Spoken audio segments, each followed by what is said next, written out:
Hello बच्चों, कैसे हैं आप लोग। आप सबका स्वागत है मेरे चैनल केमिस्ट्री अड्डा में। बेटा आज हम डिस्कस करने जा रहे हैं पूरा नया पोर्शन, क्योंकि इनऑर्गेनिक केमिस्ट्री हमने अपने चैनल पे पूरा कंप्लीट कर दिया है। उसके सारे वीडियोस हमारे चैनल के प्लेलिस्ट पर हैं और प्रीवियस ईयर क्वेश्चन जो भी इनऑर्गेनिक टॉपिक से पूछे गए थे वो भी डिस्कस हो चुके हैं। अब हम स्टार्ट करने जा रहे हैं फिजिकल केमिस्ट्री। फिजिकल केमिस्ट्री का वीडियो आज 20 मार्च है। 20 मार्च से हम लोगों ने आपको प्रॉमिस किया था कि 20 मार्च से हमारे यूट्यूब चैनल पे आपको वीडियो मिलने लगेगा, तो 20 मार्च से हमारा वीडियो अपलोड होना स्टार्ट हो गया है। पहला वीडियो है ये और हम स्टार्ट करने जा रहे हैं स्टेट ऑफ मैटर से। फिजिकल केमिस्ट्री में हम लोग कैसे डिस्कस करेंगे पहले आपको थोड़ा बताना चाहते हैं। उसमें क्या है, फिजिकल केमिस्ट्री में जो क्वेश्चन पूछे जाते हैं उसमें थ्योरेटिकल पोर्शन और न्यूमेरिकल्स दोनों क्वेश्चन आते हैं। और होता क्या है कि जो बच्चे खासतौर से बायो बैकग्राउंड से हैं उनको थोड़ा फिजिकल से, क्योंकि मैं भी बायो बैकग्राउंड से रहा हूँ तो मुझे ये चीज़ पता है, थोड़ा फिजिकल फोबिया होता है, लेकिन उसको हम दूर करने का पूरा प्रयास करेंगे। उसके लिए तरीका ये कि आपको जो भी वीडियो हम अपलोड करते हैं उसको आप उसी दिन देखें, एक बार पहले पूरा वीडियो सुने, उसके बाद दोबारा उस वीडियो को सुनकर उसके नोट्स बनाएं।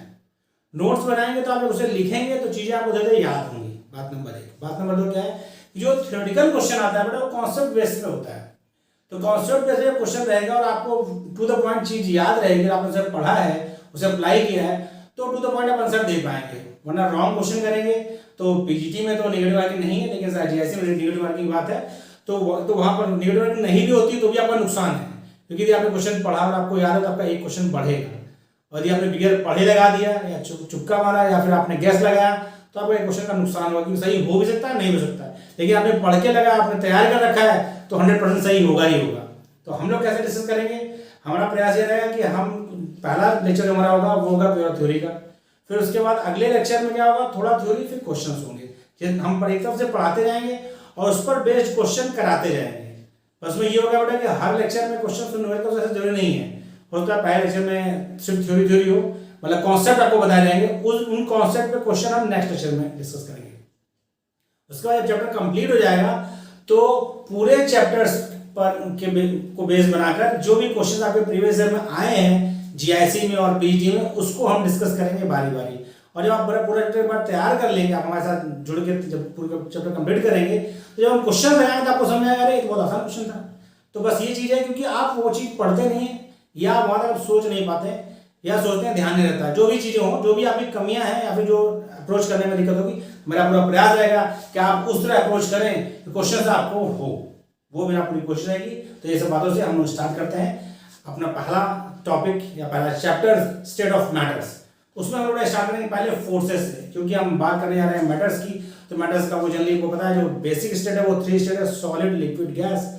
और एक ही आपका मैटर तीनों स्टेट में एग्जिस्ट करता है। जैसे आप सबसे कॉमन जो मैटर आपका है वाटर है, वह आइस फॉर्म में मिलता है, लिक्विड फॉर्म में मिलता है जो हम ड्रिंक करते हैं, और वेपर फॉर्म में मिलता है। तो H2O फॉर्मूला है उसका, लेकिन वह तीनों फॉर्म में मिलता है। तीनों फॉर्म मिलने का जो मेन काम है उसमें 2 फैक्टर वर्क करते हैं। पहला आपका इंटरमॉलिक्यूलर फोर्स, मतलब मॉलिक्यूल के बीच में, यानी H2O मॉलिक्यूल्स के बीच में आपस में लगने वाला फोर्स जो मॉलिक्यूल को पास लाता है। और दूसरा थर्मल एनर्जी, जो मॉलिक्यूल्स की एनर्जी थ्रू मूवमेंट है, थर्मल एनर्जी। तो इन दोनों के बैलेंसिंग पर डिसाइड होता है कि आपका जो मैटर है वो किस स्टेट में रहेगा, सॉलिड में रहेगा, लिक्विड में रहेगा, गैस में रहेगा। यही सब बातें हम पहले डिस्कस करेंगे। उसके बाद आगे बढ़ के हम स्टार्ट करेंगे गैसियस स्टेट। इस चैप्टर में आपको हम जो डिस्कस करेंगे गैसियस स्टेट और लिक्विड स्टेट डिस्कस करेंगे, सॉलिड स्टेट हम अलग से डिस्कस करेंगे। ओके बेटा, स्टार्ट करते हैं।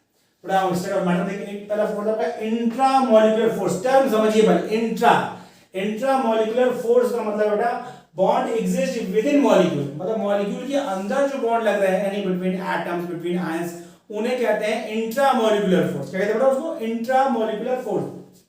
ये कह रहा है force of attraction act between atoms to for molecule, मतलब एटम्स के बीच में जो फोर्स लगता है जिससे फलस्वरूप मॉलिक्यूल बनते हैं, like ionic bond, covalent bond etcetera. ये क्या कहलाता है? ये कहलाता है इंट्रामॉलिक्यूलर फोर्स। क्या कहलाता है? Intramolecular force. दूसरा फोर्स क्या है? इंटरमॉलिक्यूलर फोर्स, मतलब मॉलिक्यूल में। ये वाला क्या था? मॉलिक्यूल के अंदर यानी एटम में या आयन में। और जो इंटरमॉलिक्यूलर फोर्स है वह है फोर्स एग्जिस्ट बिटवीन मॉलिक्यूल्स के बीच में लगने वाला जो फोर्स होता है वह कहलाता है इंटरमॉलिक्यूलर फोर्स।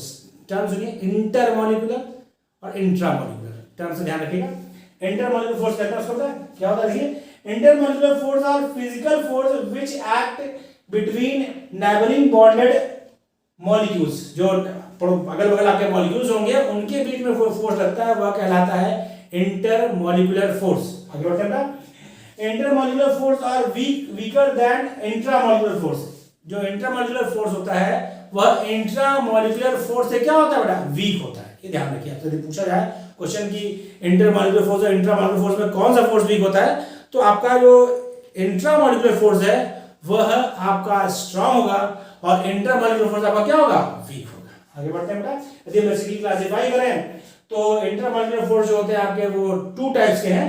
पहला आपका van der Waals force of attraction और दूसरा आपका हाइड्रोजन बॉन्ड। केमिकल बॉन्डिंग में हमने पढ़ा है, या हम जस्ट आपको एक थोड़ा आपको टेस्ट दे रहे हैं, रिवाइज टाइप का कर रहे हैं ताकि आपको फिर से रिफ्रेश हो जाए। तो van der Waals force of attraction और हाइड्रोजन बॉन्ड, ये दो आपके इंटरमॉलिक्यूलर फोर्स है। और van der Waals force of attraction खुद तीन टाइप का होता है। Van der Waals force of attraction की बात करें तो खुद थ्री टाइप्स का होता है और वो it is directly proportional to molecular weight. Molecular weight के डायरेक्टली प्रोपोर्शनल होता है। कौन सा बेटा, और also directly proportional to surface area, जो हम लोग जब आगे पढ़ेंगे हाइड्रोकार्बन तो वहां हम बात करेंगे कि लीनियर हाइड्रोकार्बन का में van der force of attraction ज्यादा होता है, ब्रांच में कम होता है। तो directly proportional to molecular weight, और यदि मॉलिक्यूलर वेट सेम है तो directly proportional to surface area. ये कौन बेटा, van der Waals force of attraction. अब बात करते हैं कितने टाइप का होता है। तीन टाइप का होता है। पहला जो आपका है वो है डाइपोल डाइपोल इंटरेक्शन। जैसे टर्म से लग रहा है डाइपोल डाइपोल इंटरेक्शन, मतलब यह उन मॉलिक्यूल्स के बीच में लगेगा जिनके पास परमानेंट डाइपोल मोमेंट होगा। वो सेम भी हो सकता है, अलग भी हो सकता है। जैसे HCl का मॉलिक्यूल कोवेलेंट, हाइड्रोजन और क्लोरीन में कोवेलेंट बॉन्ड है बेटा, लेकिन जो एक HCl का मॉलिक्यूल है वह पोलर मॉलिक्यूल है। क्यों? क्योंकि क्लोरीन की इलेक्ट्रोनेगेटिविटी ज्यादा है हाइड्रोजन से, तो क्लोरीन पर पार्शियल नेगेटिव चार्ज और हाइड्रोजन पर पार्शियल पॉजिटिव चार्ज। तो HCl का एक मॉलिक्यूल दूसरे मॉलिक्यूल से डाइपोल डाइपोल इंटरेक्शन जुड़ा होगा। हम बात करें आगे H2O मॉलिक्यूल, H2O दो वाटर के मॉलिक्यूल में आपस में डाइपोल डाइपोल इंटरेक्शन होगा। वहां पर हाइड्रोजन बॉन्ड भी होगा लेकिन डाइपोल डाइपोल इंटरेक्शन भी लगेगा। ठीक है बेटा, वही बात कर रहा है। Occurs between molecules which have permanent dipole moment, example HCl में रखा रखा है, डॉटेड जो दिखा रखा है ये आपका है dipole dipole interaction. Greater the dipole movement greater the dipole dipole interaction. Dipole movement जितना ज्यादा होगा मॉलिक्यूल का उतना ही ज्यादा डाइपोल डाइपोल इंटरेक्शन होगा। भाई सीधी बात है, जितना ज्यादा डाइपोल मूवमेंट होगा अट्रैक्शन उतना ही ज्यादा होगा। अगला हमारा फोर्स जो है, जो इंटरमॉलिक्यूलर फोर्स में जो वैन डर वाल्स का टाइप है वो है बेटा आपका डाइपोल इंड्यूस्ड डाइपोल। बात से लग रहा है, टर्म समझिए, टर्म यदि आप पकड़ते हैं बात समझ में आएगी। डाइपोल इंड्यूस्ड डाइपोल मतलब दो मॉलिक्यूल के बीच में लगना है, एक के पास परमानेंट डाइपोल मोमेंट होगा और दूसरा वाला क्या होगा, नॉन पोलर होगा। क्या होगा बेटा, नॉन पोलर, यानी एक पोलर मॉलिक्यूल होगा दूसरा नॉन पोलर मॉलिक्यूल होगा। उन दोनों के बीच में जो अट्रैक्शन फोर्स लगेगा, एक पोलर मॉलिक्यूल जैसे मान लिया HCl आपका, दूसरा non polar molecule Cl2, Cl दोनों के इलेक्ट्रोनेगेटिविटी सेम है तो नॉन पोलर मॉलिक्यूल है। तो पोलर मॉलिक्यूल और नॉन पोलर मॉलिक्यूल के बीच में जो फोर्स लगता है उसको बोलते हैं डाइपोल इंड्यूस्ड डाइपोल इंटरेक्शन। और उसका एक और नाम है वो है आपका डिवाई फोर्स। ध्यान से सुनिए, डिवाई फोर्स और एक बार क्वेश्चन पूछा ही गया है, Dibai force is known as. तो डिवाई फोर्स मतलब कि GIS 2015 का क्वेश्चन है कि डिवाई फोर्स क्या है। उसमें ऑप्शन आपका डाइपोल डाइपोल था, डाइपोल इंड्यूस्ड डाइपोल था, लंडन फोर्स था, हाइड्रोजन बॉन्ड था। तो उस अंदर क्या है बेटा, डिवाई फोर्स किसे कहते हैं, डाइपोल इंड्यूस्ड डाइपोल फोर्स को डिवाई फोर्स भी कहते हैं। या ध्यान रखिए, पूछा हुआ क्वेश्चन है, इसलिए मैं तो कहा थ्योरेटिकल क्वेश्चन आते हैं तो आपको कॉन्सेप्ट और उसकी टर्मिनोलॉजी याद रहेगी तभी आप कर पाएंगे। तो डिवाई फोर्स क्या है, डाइपोल इंड्यूस्ड डाइपोल फोर्स को डिवाई फोर्स भी कहते हैं। क्या होता है, occurs between polar and non polar molecules. Example दे रखा है HCl एंड Cl2। HCl और Cl2 के बीच में फोर्स लग रहा है वो आपका डाइपोल इंड्यूस्ड डाइपोल फोर्स है। अगला देखिए, नेक्स्ट आपका थर्ड, लंडन फोर्स और डिस्पर्सन फोर्स। इसका नाम क्या है, इसका एक और नाम है इंड्यूस्ड डाइपोल फोर्स या लंडन फोर्स या डिस्पर्सन फोर्स। इंड्यूस्ड डाइपोल मतलब क्या, दोनों नॉन पोलर मॉलिक्यूल है, नॉन पोलर मॉलिक्यूल्स के बीच में या नोबल गैसेस, बड़ा मोनोटॉपिक होती है, नोबल गैसेस के बीच में जो फोर्स लगता है वो होता है लंडन फोर्स या डिस्पर्सन फोर्स। दोनों ही आपका इसमें नॉन पोलर है, तो दोनों जब एक दूसरे बहुत करीब आते हैं तो इंस्टेंट समय के लिए पोलैरिटी जनरेट होती है, जिसकी वजह से उनका बीच अट्रैक्शन फोर्स होता है, इसलिए इसको बोलते हैं dipole dipole interaction, sorry induced dipole interaction या लंडन फोर्स या डिस्पर्सन फोर्स। बहुत वीक फोर्स है लेकिन लगता है, क्योंकि लगता है तभी आपका नाइट्रोजन लिक्विफाई होती है, हीलियम लिक्विफाई होती है। कंडीशन कोई भी हो, कितना भी प्रेशर लगाए, कितना भी टेम्परेचर कम करें, लेकिन लिक्विफाई होती है। यदि लिक्विफाई हो रही है इसके मतलब कि मॉलिक्यूल्स के बीच में नाइट्रोजन के कोई ना कोई अट्रैक्शन फोर्स वर्क कर रहा है, हीलियम के एटम के बीच में कोई ना कोई अट्रैक्शन फोर्स वर्क कर रहा है, वह फोर्स कहलाता है लंडन फोर्स या डिस्पर्सन फोर्स या इंड्यूस्ड डायपोल इंट्रैक्शन। थोड़ा अगला जो आपका है इंटरमॉलिक्यूलर फोर्स का टाइप, वो है आपका हाइड्रोजन बॉन्ड। आपको पता ही है एक स्पेशल टाइप का डायपोल डायपोल इंट्रैक्शन है जो तब होगा जब आपका हाइड्रोजन कोवेलेंट बॉन्ड से जुड़ा है नाइट्रोजन से, ऑक्सीजन से या फ्लोरीन से, और उनको अपने पास में नाइट्रोजन, ऑक्सीजन या फ्लोरीन मिलता है, मतलब दूसरा कोई मॉलिक्यूल मिलता है, या उसी मॉलिक्यूल में ऐसी कंडीशन है कि उसको अपने पास में नेबर में नाइट्रोजन, ऑक्सीजन, फ्लोरीन मिले, तो फॉर्म होता है हाइड्रोजन बॉन्ड। ये आपको बताया था मैंने उसमें कि दो तरह होता है, इंट्रामॉलिक्यूलर मतलब मॉलिक्यूल में ऐसी कंडीशन होगी कि हाइड्रोजन बॉन्ड फॉर्म होगा तो कहलाएगा इंट्रामॉलिक्यूलर, और जब दो अलग मॉलिक्यूल्स के बीच में हाइड्रोजन बॉन्ड बने उसे बोलते हैं इंटरमॉलिक्यूलर। यहाँ हमको मतलब किससे है, हमको मतलब है इंटरमॉलिक्यूलर वाले से, इंट्रामॉलिक्यूलर से मतलब यहाँ पर नहीं है, तो उसी बात कर रहे हैं। Special type of dipole dipole interaction होता है ये क्या है बेटा, एक स्पेशल टाइप का डायपोल डायपोल इंट्रैक्शन है। Hydrogen bonds are formed between highly polar NH OH और HF या FH करते हैं बॉन्ड्स, जैसे H2O NH3 HF एक्सेट्रा में लगता है आपका हाइड्रोजन बॉन्ड। कौन सा, इंटरमॉलिक्यूलर हाइड्रोजन बॉन्ड से मतलब क्योंकि वही एग्जांपल आपका इंटरमॉलिक्यूलर फोर्स का है। आगे बात करते हैं। दूसरा बड़ा टर्म है रिपल्सिव फोर्स। ये तो हमने बात की अट्रैक्शन फोर्स की, अब रिपल्सिव फोर्स भी वर्क करता है। क्यों, क्योंकि ये मॉलिक्यूल बहुत पास पास आ जाएंगे, जैसे बोलते हैं ना कि जब गुड़ ज्यादा होता है तो चींटे लगने लगते हैं, मिठास बढ़ेगी तो बुराई बढ़ेगी, वैसे तो ये बहुत करीब आ जाएंगे। जब बहुत करीब आ जाएंगे मॉलिक्यूल तो क्या होगा बेटा, उसमें न्यूक्लियर जो आपका इलेक्ट्रॉन है इस मॉलिक्यूल का, इसी मॉलिक्यूल के इलेक्ट्रॉन आपस में क्या करेंगे, रिपल्सन देंगे, और साथ ही न्यूक्लियस दोनों में क्या है, वो रिपेल करेगा, तो उसे बोलते हैं रिपल्सिव फोर्स। जब दूरी बहुत कम होगी यानी बहुत करीब आ जाएंगे तब लगता है रिपल्सिव फोर्स, यानी एक प्रॉपर डिस्टेंस है वहीं पर मॉलिक्यूल रहता है, ऐसा नहीं बहुत करीब ही आ जाए, चिपक ही जाए एकदम से। ठीक है बेटा, तो ये बात कर रहा है when molecule come very close मतलब बहुत करीब आ जाए, very close to each other, then repulsive force operate between the electron cloud of two molecules and between the nuclei of two molecules। तो क्या होता है, जब मॉलिक्यूल्स बहुत पास पास आते हैं तो एक रिपल्सिव फोर्स वर्क करता है between electron cloud of molecules and between nucleus of molecules के बीच में क्या होगा, रिपल्सिव फोर्स भी वर्क करता है, यानी अट्रैक्शन फोर्स भी होगा, बहुत करीब आएंगे रिपल्सिव फोर्स भी होगा। आपको तीसरा थर्ड एनर्जी बताया है थर्मल एनर्जी। क्या होती है, वह मॉलिक्यूल की खुद की एनर्जी टेम्परेचर के साथ बढ़ती है, और थर्मल एनर्जी और इंटरमॉलिक्यूलर फोर्स जो अट्रैक्शन है इनके आपस में जो बैलेंस है उसके हिसाब से आपका मैटर का स्टेट डिसाइड होता है। थोड़ा पहले से कॉपी कर लीजिए, फिर हम बात करते हैं थर्मल एनर्जी की।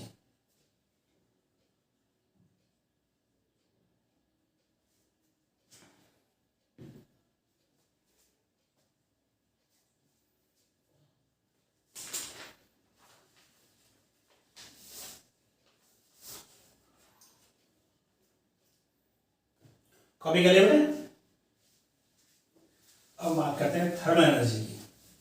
क्या होती है थर्मल एनर्जी, क्या इफेक्ट डालेगी वह स्टेट ऑफ मैटर पर, इसकी बात करेंगे हम, किस पर डिपेंड करती है। क्वेश्चन जो फिजिकल में बनते हैं वो इन्हीं कारकों पर बनते हैं। आपको फिजिकल सीखने का सबसे सिंपल तरीका है कि आपको जो भी चीज सिखाई जाए उसको आप फील करिए। जब तक आप सब्जेक्ट को फील नहीं करेंगे कभी भी कोई चीज आएगी नहीं आपको समझ में। फील करने से क्या होता है, आप उसके बारे में ज्यादा चीज समझेंगे और आपको चीजें धीरे धीरे क्या होंगी, समझ में भी आएंगी और चीजें आपको धीरे याद भी हो जाएंगी। तो आपका हमारा टर्म है जो नेक्स्ट सीखना है वो है thermal energy.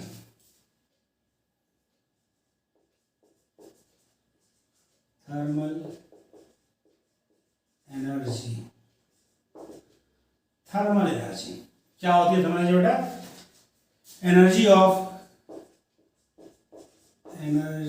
Of body due to motion, energy of body due to motion और मूवमेंट ऑफ इट्स एटम और मॉलिक्यूल्स, एटम्स और मॉलिक्यूल्स। क्या होता है, यह वह एनर्जी है किसी बॉडी की या किसी सिस्टम की जो एटम या मॉलिक्यूल के मूवमेंट से होती है। उनका मूवमेंट से क्या होती है, थर्मल एनर्जी जो एनर्जी होती है, जो मूवमेंट के फलस्वरूप एनर्जी मिलती है वो क्या कहलाती है, वो कहलाती है थर्मल एनर्जी कहलाती है। चाहे एटम्स से मिलकर बना है आपका सिस्टम या बॉडी, तो एटम्स के मूवमेंट से, या आपका मॉलिक्यूल से मिलकर बनी है आपकी बॉडी या कंपाउंड की बात करें तो वो मॉलिक्यूल के मूवमेंट से जो एनर्जी होती है वो कहलाती है थर्मल एनर्जी। और इसमें जो सबसे इंपॉर्टेंट पॉइंट वो ये है, as temperature increases, thermal energy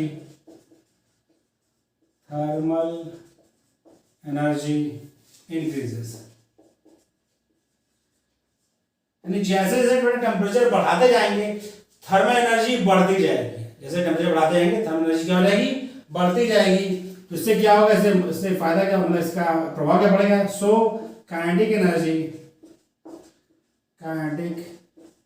energy जो कि किस पर डिपेंड करती है, kinetic energy directly proportional to temperature. So kinetic energy of atoms or molecules also increases। जब टेम्परेचर बढ़ाएंगे बढ़ेगा क्या होगा, आपकी थर्मल एनर्जी बढ़ेगी, इससे काइनेटिक एनर्जी बढ़ेगी। तो क्या फर्क पड़ेगा भाई, देखिए जो आपका अट्रैक्शन फोर्स था वह मॉलिक्यूल को पास लाना चाहता है, और जो थर्मल एनर्जी है वो मॉलिक्यूल को दूर दूर करना चाहती है। दोनों अपोजिट वर्क करते हैं। थर्मल एनर्जी का काम क्या है, मॉलिक्यूल को मूवमेंट देना, दूर दूर जाना, और इंटरमॉलिक्यूलर फोर्स का काम क्या है कि मॉलिक्यूल को पास लाना। यानी यदि हम बात करें गैस लिक्विड सॉलिड की तरफ यदि मूव करेंगे तो इंटरमॉलिक्यूलर फोर्स इंक्रीज करेगा, और यदि सॉलिड से गैस की तरफ मूव करेंगे तो थर्मल एनर्जी इंक्रीज करेगी।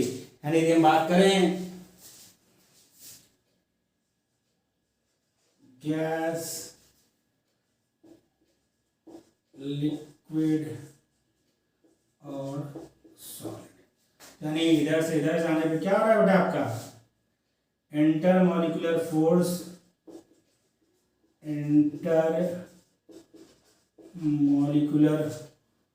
फोर्स इंक्रीजेस, और इधर से इधर जाने पर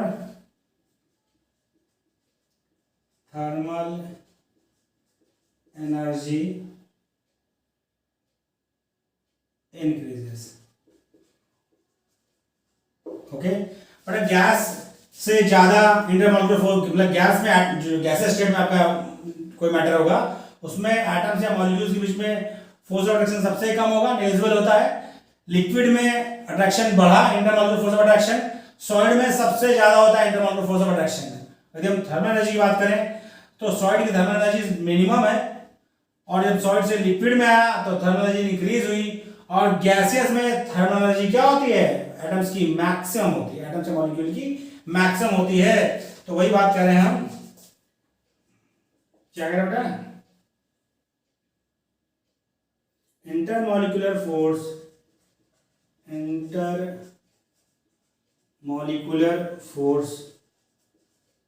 एंड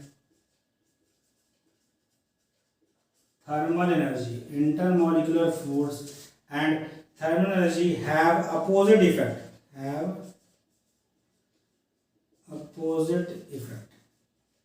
दोनों क्या बेटा विपरीत प्रभाव है भाई। एक जो आपका इंटरमॉलिक्यूलर फोर्स है वो मॉलिक्यूल को पास लाना चाहता है, और थर्मल एनर्जी मॉलिक्यूल को दूर दूर करना चाहती है। दोनों क्या अपोजिट इफेक्ट है। और इसका मतलब नेट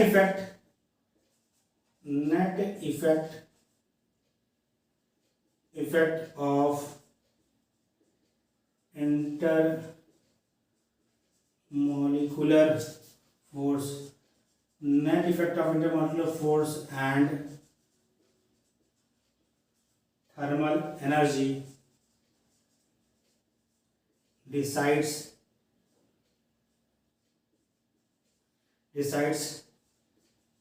state of,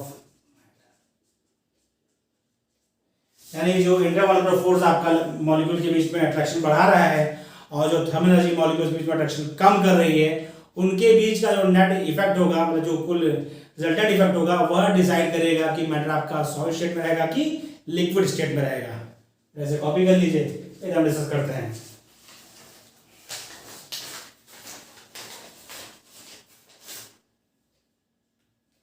कॉपी कर लिया।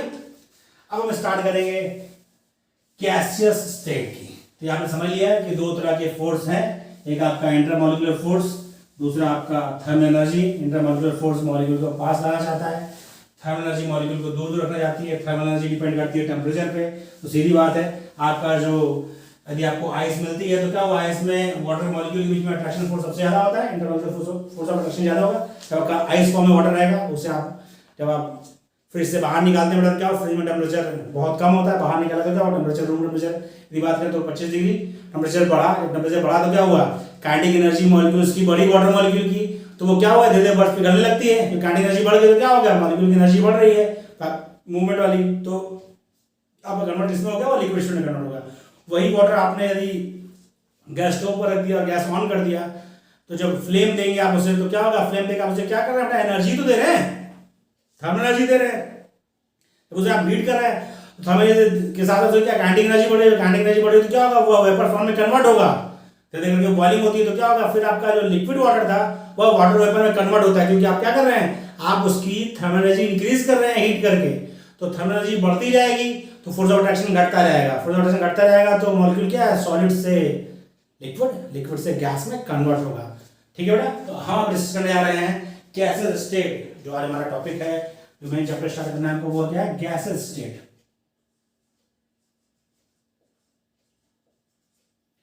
गैसियस स्टेट, पहले तो समझिए कि टोटल प्रोडक्ट टेबल में 11 गैसेस एलिमेंट हैं। कौन कौन से बेटा, total 11 elements in the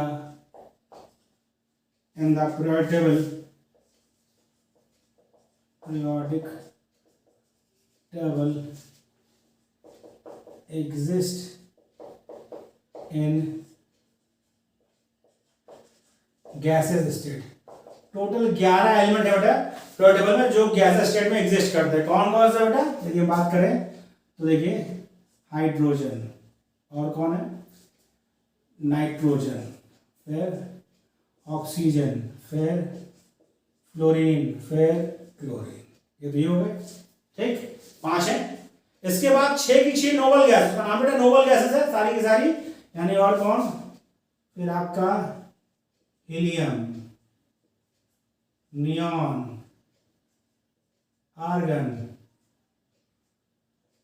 krypton, फिर जीनॉन, और ठीक 11 हो गया, काउंट कर लीजिए, hydrogen, nitrogen, oxygen, fluorine, chlorine, 5 हो गए, हीलियम, नियॉन, आर्गन, क्रिप्टन, जीनन और ब्रेडन। टोटल 11 एलिमेंट्स हैं जो गैसेस स्टेट में एग्जिस्ट करते हैं। periodic टेबल में कुल 11 एलिमेंट है जो गैसेस स्टेट में एग्जिस्ट करते हैं। ठीक है बेटा, आगे बात करते हैं कुछ प्रॉपर्टीज जो आपको पता है, लेकिन फिर भी हम डिस्कस कर रहे हैं गैस की क्या क्या। जस्ट आपका रिवीजन के लिए, volume and shape, volume and shape of gases, volume and shape of gases is not fixed. कोई फिक्स वॉल्यूम या शेप नहीं होता है गैस का, आप जिस कंटेनर में उसको भरेंगे उसी कंटेनर का वो शेप और वॉल्यूम ले लेता है। अगला बेटा point, thermal energy, thermal energy of gases is much greater than molecular attraction, molecular attraction, यानी जो आपका इंटरमॉलिक्यूलर फोर्स है उससे थर्मल एनर्जी बहुत ज्यादा होती है गैसेस स्टेट में, तभी कोई अट्रैक्शन फोर्स नहीं लगता इसमें। अगला बेटा क्या है, next point, gases have infinite expansibility and high compressibility। Highly compress की जाती है बेटा, आपको पता है जब आप थर्मल सिलेंडर यूज करते हैं एलपीजी, उसमें क्या होता है, उसमें गैस कंप्रेस करके उस सिलेंडर में भरी जाती है, मतलब 15 से 16 किलो गैस सिलेंडर में आती है, तो क्योंकि हाईली कंप्रेस हो सकती है इसलिए उसे कंप्रेस करके सिलेंडर में फिर जाता है, जब प्रेशर ज्यादा लगा के गैस सिलेंडर क्या जाता है, फिल किया जाता है। तो कंप्रेसिबिलिटी गैस की बहुत ज़्यादा होती है। कंप्रेसिबिलिटी सबसे ज़्यादा गैस की, उससे कम लिक्विड की, और सॉलिड की कंप्रेसिबिलिटी सबसे कम या कहा नेग्लिजिबल होती है। ठीक है, अगला पॉइंट बेटा, गैसेस exert pressure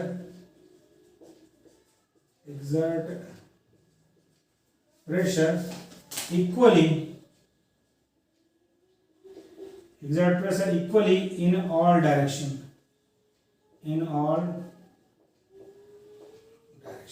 यानी जो गैस है वह प्रेशर एक्सर्ट करती है, जिस भी कंटेनर में रखी जाएगी उसके वॉल्स पर प्रेशर एक्सर्ट करेगी, हर दिशा में इक्वली एक्सर्ट करती है। ठीक है बेटा, अगला पॉइंट क्या है, next point, gases have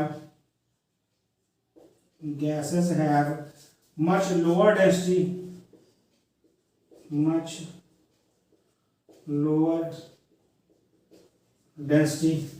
than solids and liquids। इसकी डेंसिटी सबसे कम होती है गैस की। वैसी भी बात है, जब वॉल्यूम बहुत ज्यादा होगा तो डेंसिटी बहुत कम होगी। ठीक, नेक्स्ट पॉइंट बेटा, gas mix evenly with other gases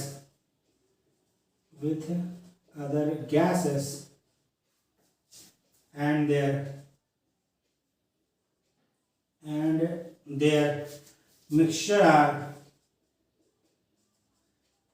their mixture are homogeneous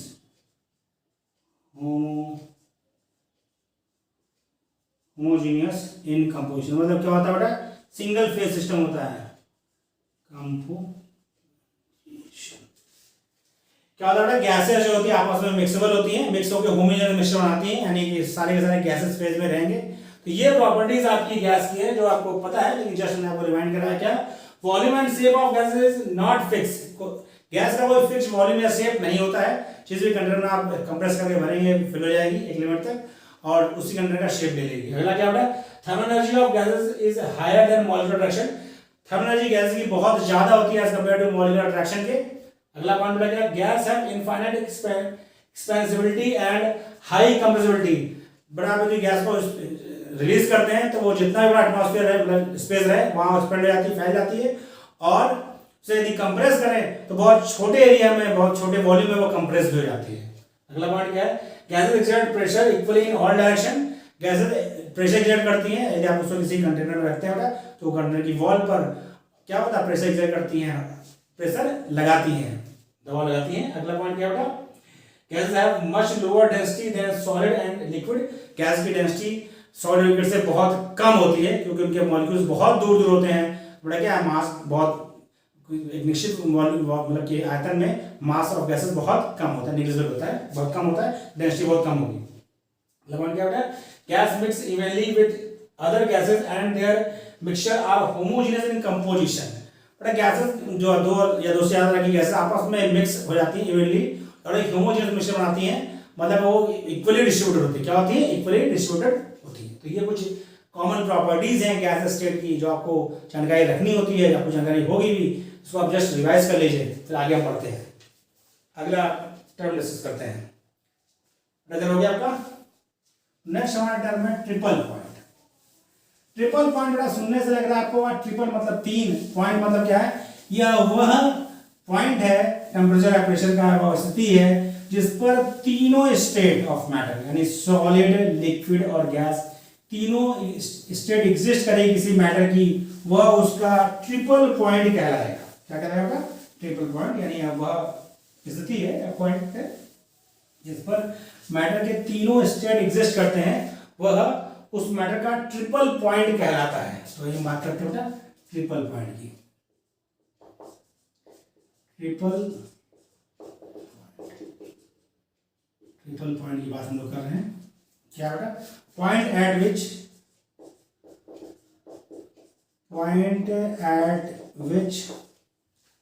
all three state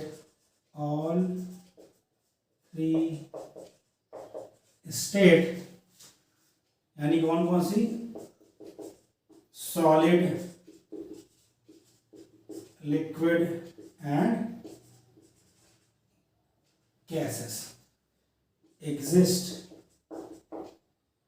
यानी वह पॉइंट है जिस पर किसी मैटर का सॉलिड स्टेट, लिक्विड स्टेट और गैसेस जो एग्जिस्ट करता है, all three state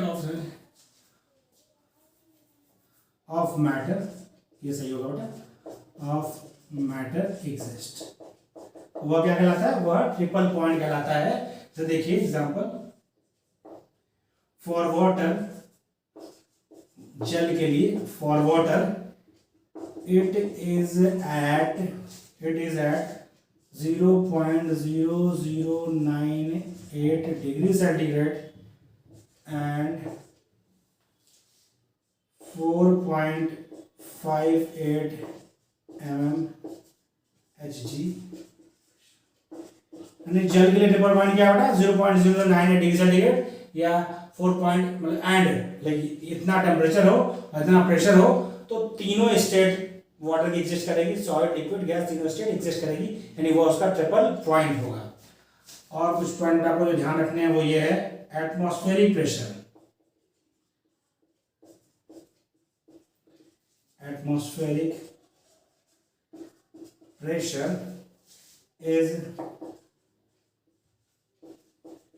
is measured with barometer। ये इंस्ट्रूमेंट है, एटमॉस्फेरिक प्रेशर जो मेजर करते हैं वो उसके लिए जो इंस्ट्रूमेंट यूज करते हैं उसको बोलते हैं बैरोमीटर। क्या बोलते हैं, बैरोमीटर। और pressure of gas, pressure of gas is measured with manometer. तो दोनों इंस्ट्रूमेंट अलग अलग हैं, दोनों आपको ध्यान रखना है। यदि आप एटमॉस्फेरिक प्रेशर जो होता है मेजर करते हैं उसको बोलते हैं, उस इंस्ट्रूमेंट को कहते हैं बैरोमीटर। और गैसेस का जो प्रेशर मेजर करते हैं, जो हम लोग इस्तेमाल करेंगे यहाँ पर गैस स्टेट में, जो एक्सपेरिमेंटल चीजें हम डिस्कस करेंगे वो सब जो प्रेशर मेजर किया गया वो बैरोमीटर में मैनोमीटर मेजर किया गया। एटमॉस्फेरिक प्रेशर जो मेजर करते हैं वो किस मेजर करते हैं, वो मेजर करते हैं बैरोमीटर। तो ये आपको दोनों पॉइंट ध्यान रखने हैं, ऐसे कॉपी कर लीजिए, फिर हम आगे स्टार्ट करें। कुछ आपको यूनिट्स बतानी है हमें, तो आपको पता है लेकिन फिर भी पहला आपका डिस्कस कर रहे हैं हम लोग unit of pressure. Unit of, ये बेटा होता क्या है कि आपको क्वेश्चन मिला, उसमें प्रेशर की यूनिट कुछ और दे रखी है और आपको जो यूनिट यूज करनी है वो कोई और है, तो आपको यूनिट कन्वर्जन पता होना चाहिए। कुछ कभी क्वेश्चन में देता है, कभी नहीं देता, आपको खुद से पता होना चाहिए। तो क्या है देखिए, वो है आपका 1 एटीएम। एटीएम आपने खूब देखा होगा, एटीएम वो पैसा निकालने वाला एटीएम नहीं, इसको बोलते हैं एटमॉस्फेरिक प्रेशर। क्या बोलते हैं इसको, atmospheric pressure. Atmospheric pressure, ATM मतलब atmospheric pressure. 1 ATM equal to होता है बेटा आपका 76 सेंटीमीटर Hg, मतलब मरकरी। कितना होता है, मरकरी का 76 सेंटीमीटर हाइट होती है, वो 180 की बराबर होती है। और क्या बेटा इसको बोले, या 760 मिलीमीटर, mm मतलब मिलीमीटर Hg, 76 सेंटीमीटर Hg या 760 mm Hg, या इक्वल टू होता है 76 टॉर, 76 टॉर या फिर 76 टॉर, या फिर लगभग थोड़ा सा ज्यादा ही होता है 1.10 होता है, लेकिन लगभग 10 की पावर 5 पास्कल, 10 की पावर 5 पास्कल।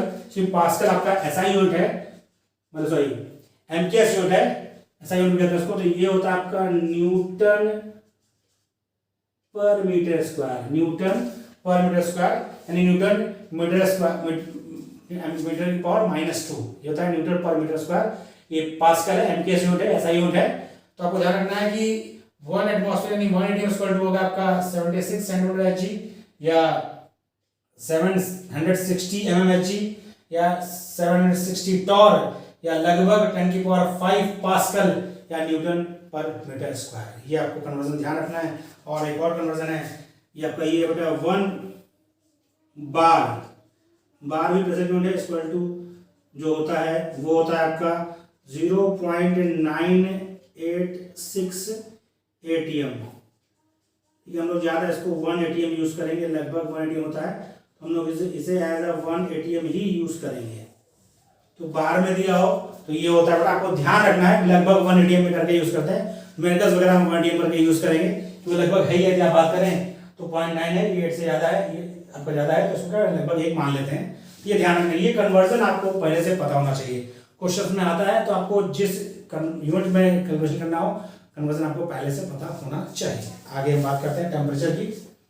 टेम्परेचर आपको बहुत ध्यान रखना है बेटा, जो भी कैलकुलेशन हम करते हैं, ओके बेटा, देखो अभी जो भी फिजिकल में हम कैलकुलेशन करते हैं उसमें टेम्परेचर हमेशा हम यूज करते हैं केल्विन में, ये ध्यान रखिए।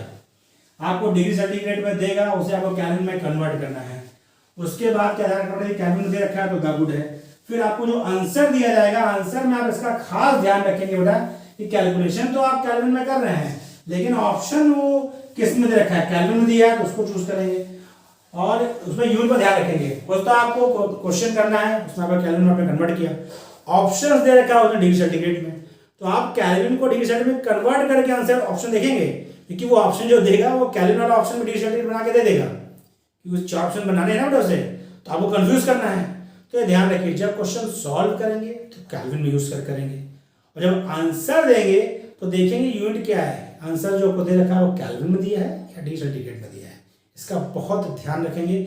बहुत दुख होता है जब आपने क्या किया, क्वेश्चन आपने सही किया, आप डिग्री सेंटीग्रेड मतलब केल्विन में आंसर आ गया, आप उसे डिग्री सेंटीग्रेड में कन्वर्ट करना भूल गए, ऑप्शन आपको मिल गया, आपने सिर्फ डिजिट देखी, उसका यूनिट नहीं देखा, जल्दबाजी में आप उसका यूनिट नहीं देख पाया बेटा, और यूनिट आपका दिया था डिग्री सेंटीग्रेड में, और आपने क्या किया, केल्विन वाला आंसर डिजिट मैच कर गई, आपने यूनिट देखे नहीं, टिक कर दिया, और आप घर पर आके जब दोस्तों से डिस्कस किया तो पता कि आपने किया सही था, लेकिन बाद में उसको आप डिग्री सेंटीग्रेड में कन्वर्ट कर देते तो आपका सही रहता। तो इसका ध्यान रखिए, फिजिकल में यही ध्यान रखने की बात है, यूनिट पर ध्यान रखना है, कन्वर्जन पर ध्यान रखना है, और कैलकुलेशन थोड़ा सही करना है। जल्दबाजी में गलती नहीं करनी, स्पीड तो रखनी है लेकिन जल्दबाजी में गलती नहीं करनी है, क्योंकि आपको बड़ा क्वेश्चन जो आते हैं वो कई क्वेश्चन ऐसे होते हैं जो आपको 15-20 सेकंड में जाएंगे, वो क्वेश्चन में टाइम बचेगा, वो आप फिजिकल में यूज कर रहे हैं, तो फास्ट करना है लेकिन गलत नहीं करना है।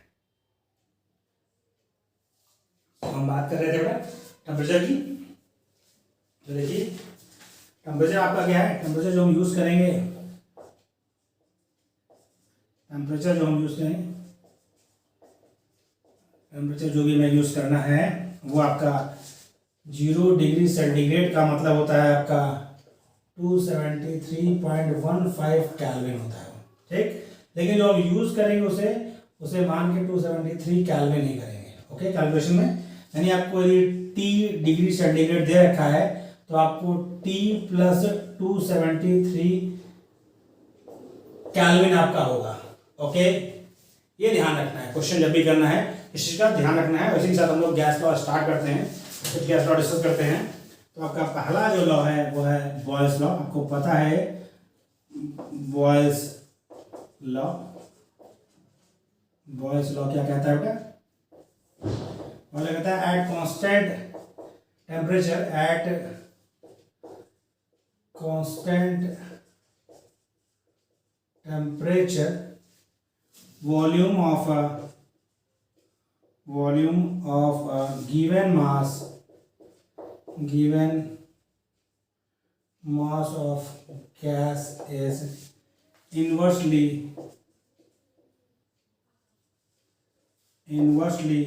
proportional to its pressure। क्या कह रहा है बेटा, बॉयल्स का जो लॉ है वो यह कहता है एट कांस्टेंट टेम्परेचर, मतलब टेम्परेचर कांस्टेंट कर दिया, टेम्परेचर क्या है, कांस्टेंट है, वो वैरी नहीं हो सकता।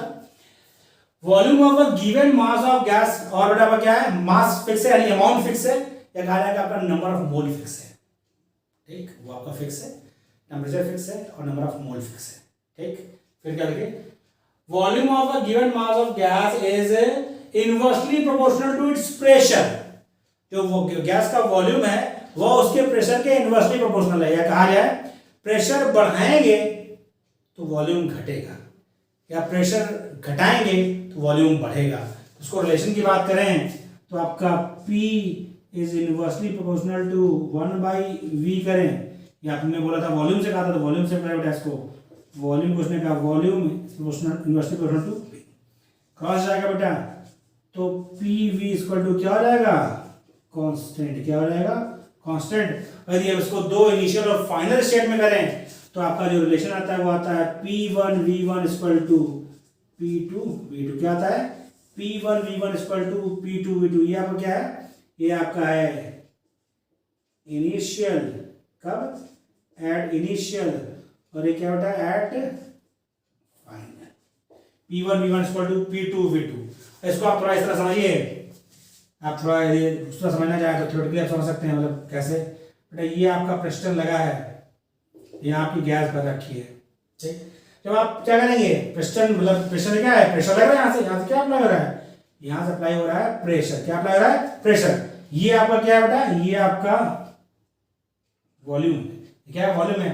जब आपने क्या किया बेटा, इसमें प्रेशर बढ़ा दिया, प्रेशर क्या किया, साइज सेम रखा बेटा, प्रेशर आपने क्या किया बेटा, बढ़ा दिया। जब प्रेशर बढ़ा दिया आपने इसमें, पी क्या कर दिया, पी है, P1 है आपका, ये P2 है, तो ये आपका V1 है, तो देखिए वॉल्यूम क्या हो गया, वॉल्यूम क्या हो गया बेटा, वॉल्यूम आपका जो V2 था वो कम हो गया।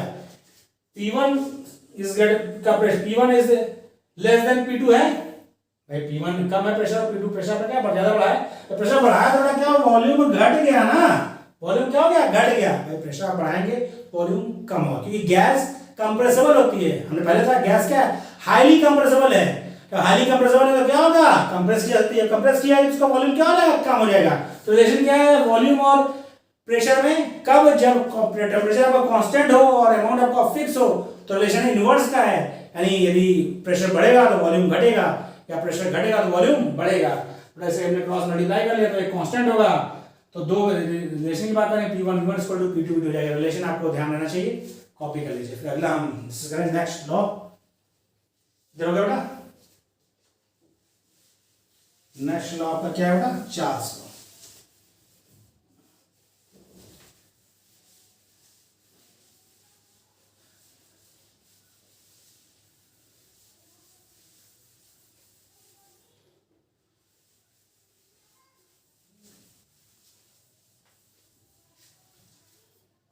नेक्स्ट लॉ आपका है Charles law.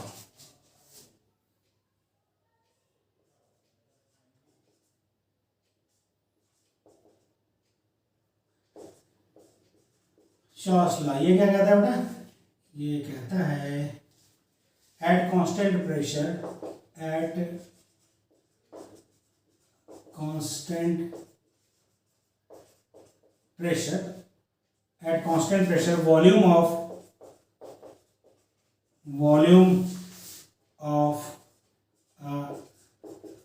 given mass of gas is directly proportional to its temperature,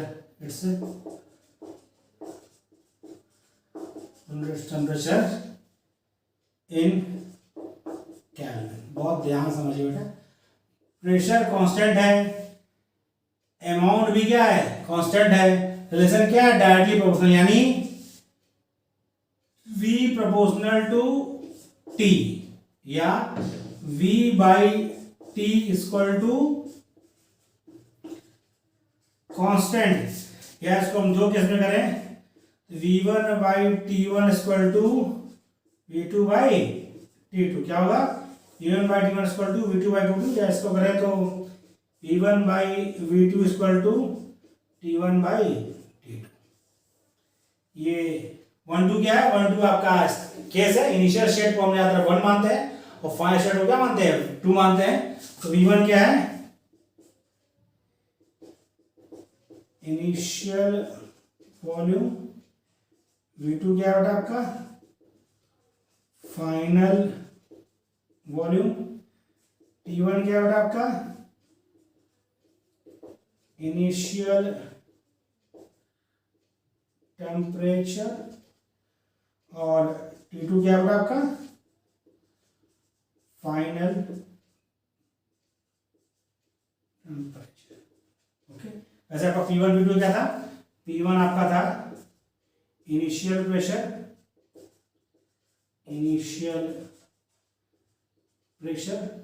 और P2 क्या होगा आपका फाइनल प्रेशर। हमेशा 1 का मतलब इनिशियल से रहेगा और 2 का मतलब फाइनल। वैसे बेटा जो 1 मतलब पहले का है इनिशियल, 2 मतलब उसके बाद यानी फाइनल। ओके बेटा, कॉपी कर लीजिए।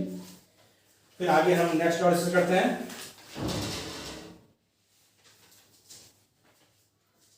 ये हो गया बेटा, आपने कॉपी कर लिया इसको।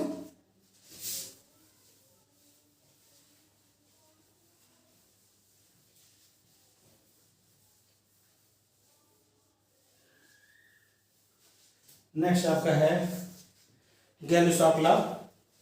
नेक्स्ट आपका लॉ क्या है बेटा? गैलू-शॉक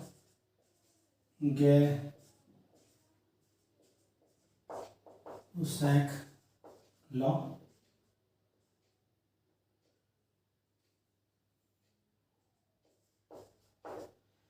इसको और क्या कहते हैं? इसको प्रेशर टेम्परेचर लॉ भी कहते हैं।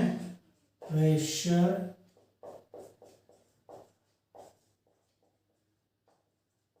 टेम्परेचर लॉ भी कहते हैं। गैलू-शॉक लॉ या प्रेशर टेम्परेचर लॉ क्या कहता है? ये लॉ क्या कहता है? ये कहता है at constant volume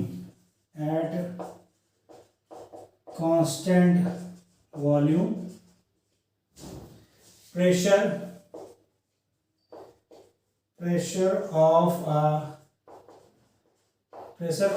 given mass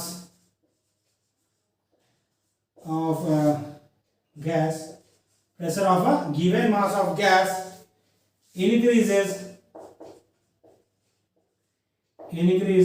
or decreases by 1/273 of its pressure at 0 degree centigrade for every 1 degree rise or fall in temperature. क्या कह रहा है इस लॉ का? गैलू-शॉक लॉ का क्या कहना है? एट कांस्टेंट वॉल्यूम क्या है? फिक्स है। वॉल्यूम का फिक्स हो गया। और क्या फिक्स है? Pressure of a given mass of volume आपका कांस्टेंट है, मास ऑफ गैस क्या है? कांस्टेंट है। ये दोनों क्या है? वॉल्यूम कांस्टेंट है और मास ऑफ गैस कांस्टेंट है। फिर क्या है? इंक्रीज और डिक्रीज, बढ़ाएं या घटाएं। इंक्रीज और डिक्रीज, बढ़ाएं या घटाएं, बढ़ाते हैं या घटाते हैं। तो क्या होता है? बढ़ेगा घटे प्रेशर कैसे? प्रेशर बढ़ेगा या घटेगा कैसे? कब? जब आपका प्रेशर जब आपका 0 डिग्री सेंटीग्रेड पर जो आपका है, जो 0 डिग्री सेंटीग्रेड रहा होगा आपका प्रेशर, उसका 1/273 चेंज होगा। कब? एवरी 1 डिग्री राइज और फॉल इन टेम्परेचर। यानी आपका यदि 1 डिग्री बढ़ाएंगे तो उसके 1 डिग्री टेम्परेचर ये बढ़ाते हैं, उसका प्रेशर उसके 0 डिग्री प्रेशर का 1/273 क्या हो जाएगा? इंक्रीज हो जाएगा।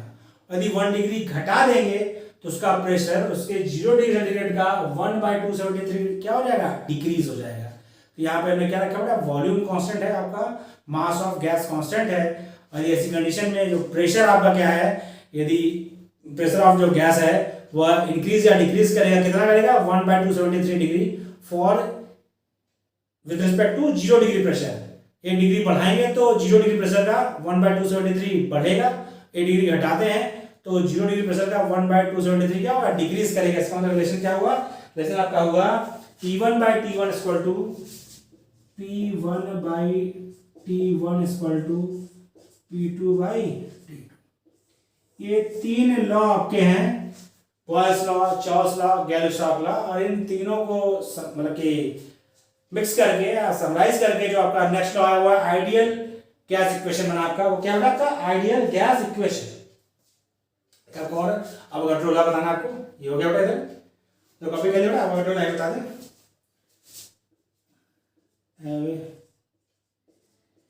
Avogadro's लॉ क्या बताइए, equal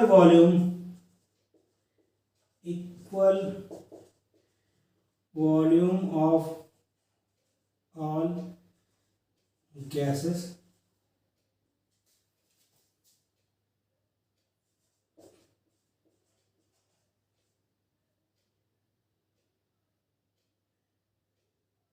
at same condition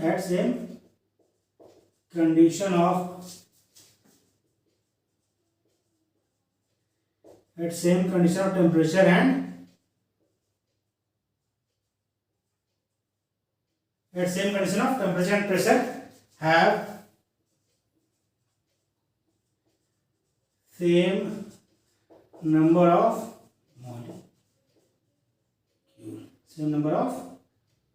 molecule.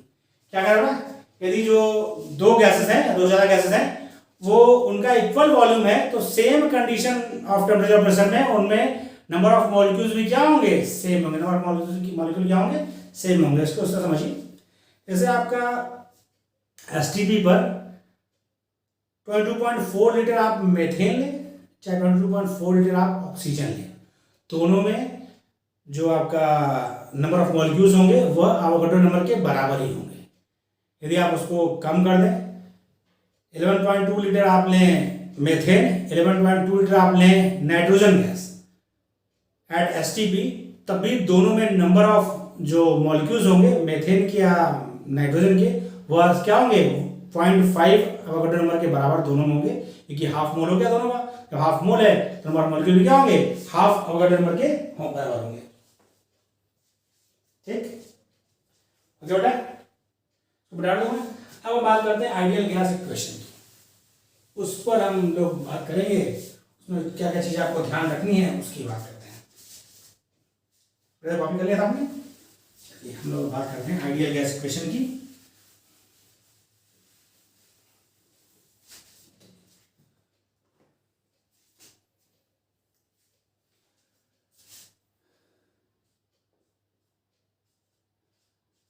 Ideal gas क्या होती है, P1 V1 by T1 equal to P2 V2 by T2. ये आपको याद है, या इसको हम करें PV by T equal to क्या होगा, कांस्टेंट होगा. जो क्या होता है वो होता है इक्वल टू R. ये क्या होता है यूनिवर्सल गैस कांस्टेंट. तो क्या कहते हैं बेटा, यूनिवर्सल गैस कांस्टेंट कहते हैं. यानी आपको हो जाएगा PV इक्वल टू RT. क्या हो जाएगा, PV इक्वल टू RT. ये किसके होता है, फॉर 1 मोल, या PV इक्वल टू nRT. ये किसके लिए होगा, ये होगा फॉर n मोल्स. ध्यान देखिए बेटा इसको. n क्या होता है, n होता है आपका weight by molecular weight, weight of gas by molecular weight of gas. तो ये आपका हो जाएगा PV, या इसको हम करते हैं PV equal to n by P equal to V, हम नीचे जाए, n बाई V RT कर दे, कोई दिक्कत नहीं आपको. या P इक्वल टू कर दे आपका, n क्या होता है, नंबर ऑफ मोल, यानी weight by molecular weight volume RT, कोई दिक्कत नहीं. या आपको कर दें P इक्वल टू हो जाएगा W by V RT by M, कोई दिक्कत आपको नहीं. या हम कर दें P equal to DRT by M, कोई दिक्कत आपको. यहाँ पे क्या होगा, यहाँ पे आपका हम वेट W क्या है, ये आपका weight of gas. Capital M क्या है, ये आपका है मॉलिक्यूलर, क्या मॉलिक्यूलर वेट ऑफ गैस. और क्या हमने यूज किया बेटा, D यूज किया. D क्या है बेटा आपका, ये आपका है डेंसिटी ऑफ गैस. और क्या होता है एम हो गया, सब हो गया, आर हो गया, पी, बाकी तो बताइए आपको। पी प्रेशर है, वी वॉल्यूम है, आर यूनिवर्सल गैस कांस्टेंट है, टी आपका टेम्परेचर है। थोड़ा सा कॉपी कर लीजिए। इसका मतलब क्या हुआ, इसका मतलब निष्कर्ष क्या निकला, at constant temperature, at constant temperature pressure of gas, pressure of gas is directly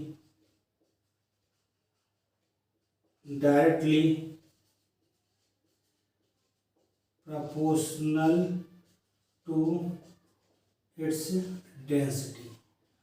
उसकी डेंसिटी के डायरेक्टली, प्रेशर जो होता है क्या होता है, उसकी डेंसिटी के डायरेक्टली प्रोपोर्शनल होता है। कब, यदि टेम्परेचर आपका कांस्टेंट है तो किसी भी गैस का जो है प्रेशर है वह उसके डेंसिटी के डायरेक्टली प्रोपोर्शनल होता है। कैसे देखिए, आर आपका यूनिवर्सल कांस्टेंट है, फिक्स है, इसी गैस के लिए एम भी फिक्स होगा क्योंकि मॉलिक्यूलर फिक्स होता है।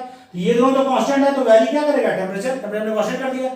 तो जब ये सब कांस्टेंट पूरा हो जाएगा बेटा, तो r p is proportional to d तो होगा, P proportional to D होगा, यानी pressure of gas is directly proportional to density. लेकिन कब, जब आपका टेम्परेचर कांस्टेंट हो। कब हो, at a constant temperature pressure of gas is directly proportional to density of gas. ये इससे रिलेशन निकला, इसे कॉपी कर लीजिए। फिर आपको हम बताने जा रहे हैं अगला इसमें पॉइंट जो आपको ध्यान रखना है वो ये है।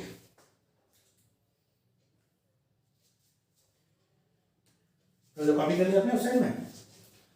आर की वैल्यू, आर की वैल्यू आपको याद होनी चाहिए, यानी यूनिवर्सल गैस कांस्टेंट जो है उसकी वैल्यू आपको याद होनी चाहिए। क्यों, क्योंकि क्वेश्चन में आपको कभी वैल्यू दिया होगा, कभी नहीं दिया होगा। और सबसे खास बात, उसकी वैल्यू आपको विथ यूनिट याद रखना है, क्योंकि उसकी वैल्यू पर भी कई बार क्वेश्चन आ चुके हैं, उसकी यूनिट पर भी क्वेश्चन आ चुके हैं। तो आपको बहुत ध्यान रखना है। और सबसे बड़ा कंफ्यूजन आता है कि कौन सी कहाँ इस्तेमाल करेंगे, तो मैं आपको बता दूंगा। तो हम यूनिवर्सल गैस कांस्टेंट, हालांकि इसको ज्यादातर हम लोग गैस कांस्टेंट ही कहेंगे, तो मैं लिख दिया गैस कांस्टेंट यूज करते हैं, आर की बात करते हैं। ये क्या होता है, ये होता है वर्क डन पर डिग्री पर मोल, पर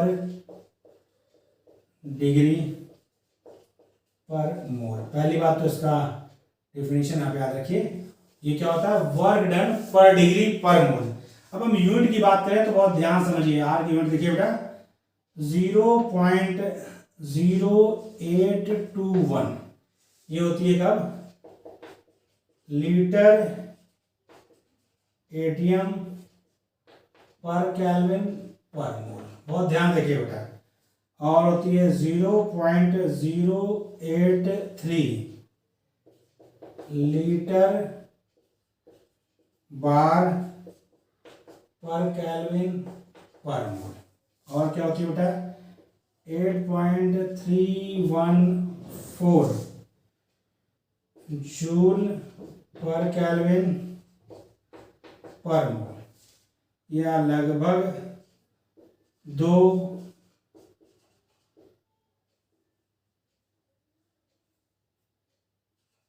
कैलोरी पर केल्विन पर मोल।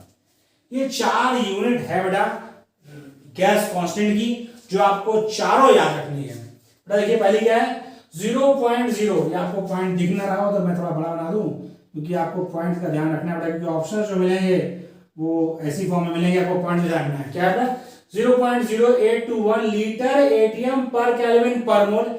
यह यूनिट है कब, गैसेस स्टेट हम लोग यूज करेंगे, हम लोग गैसेस स्टेट की इक्वेशन करेंगे जब बात होगी प्रेशर की, टेम्परेचर की, तब हम लोग यूज करेंगे ये दोनों यूनिट। जब किसकी बात होगी, जब बात होगी गैस स्टेट की, यानी प्रेशर टेम्परेचर, इसकी बात करते हैं। तो यदि एटीएम में टेम्परेचर दे रखा है तो ये वाला यूनिट, तो सही एटीएम में प्रेशर दे रखा है ये वाला यूनिट। देखिए केल्विन दिया है, यानी टेम्परेचर आपको जो दिया है उसे केल्विन में कन्वर्ट करना है, ध्यान रखना। टेम्परेचर को केल्विन में कन्वर्ट करके ही यूज करना है कैलकुलेशन में। जब आपका प्रेशर एटीएम में हो तो ये वाला यूनिट यूज करना है, जब प्रेशर आपका बार में हो तो ये वाला यूनिट यूज करना है। 0.0 0.83 और कब लीटर बार पर केल्विन पर मोल, और जब एटीएम में है तो 0.0821 लीटर एटीएम पर केल्विन पर मोल। ये तो बात होगी। लेकिन बेटा आपको आगे जब थर्मोडायनामिक्स पढ़ेंगे तो वहाँ एनर्जी, एंट्रोपी, एंथैल्पी, इन सब में भी हमें आर का यूज करना होगा फॉर्मूले में। तो ये हम यूज करेंगे ये वाले में, क्योंकि देखिए क्या है, ये जूल और कैलोरी में एनर्जी टर्म में दे रखा है, तो वहां यूज करेंगे 8.314 जूल पर केल्विन पर मोल। ये कब यूज करेंगे? थर्मोडायनामिक्स में। यहाँ पर energy, entropy, enthalpy, kinetic energy, इन सब की बात होगी, तो वहां पर हमें आर यूज करना होगा।